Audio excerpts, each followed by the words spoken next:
If you struggle with tight hamstrings and can't touch your toes, one simple sequence can change everything. This isn't just about stretching. Hamstring flexibility is more than a muscle issue. It's influenced by strength and the nervous system. In the next few minutes, I will show you how to regain hamstring flexibility, touch your toes more easily, and if that still doesn't work, it's usually not the hamstrings at all, and that's the part most people miss. If you've been stretching your hamstrings forever and nothing really changes, you are not broken. You are probably just using the wrong approach.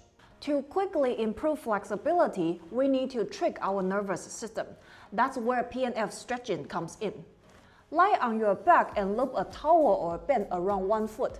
Lift your leg until you feel tension, not a max stretch. Push your heel down into the towel like you are trying to lower your leg. Hold that effort for 10 seconds. Then pull the leg a little closer. You will notice you have more range. Now hold this position for 30 seconds. Repeat this cycle 3 times per side. Here's the part most people skip. Mobility that isn't strengthened doesn't stick. So now we teach our hamstrings to own that new range. Stand tall with your feet about hip width apart. This can be body weight or with dumbbells. Hinge at the hips. Think about sticking your butt back like you are closing a car door. Your shin stays vertical. Keep your hands on your quads.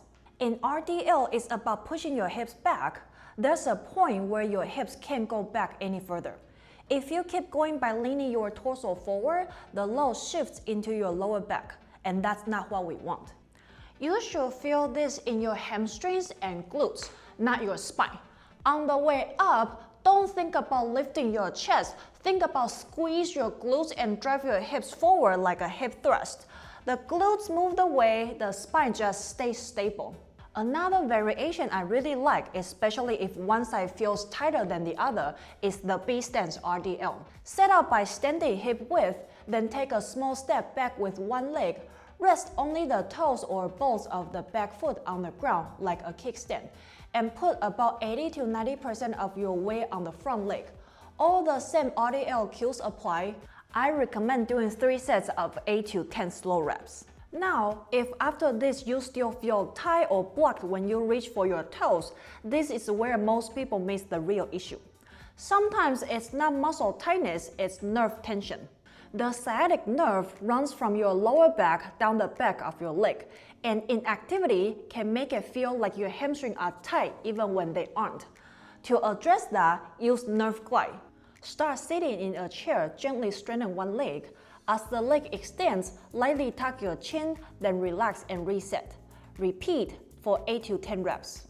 Once that feels easier, progress to dog walks. Start standing with your hands on yoga blocks to make it easier. Shift your weight from one leg to the other, gently driving one heel toward the floor, shifting your hips from side to side. As you improve, slowly lower the blocks until your hands are on the floor. A light stretch here is okay.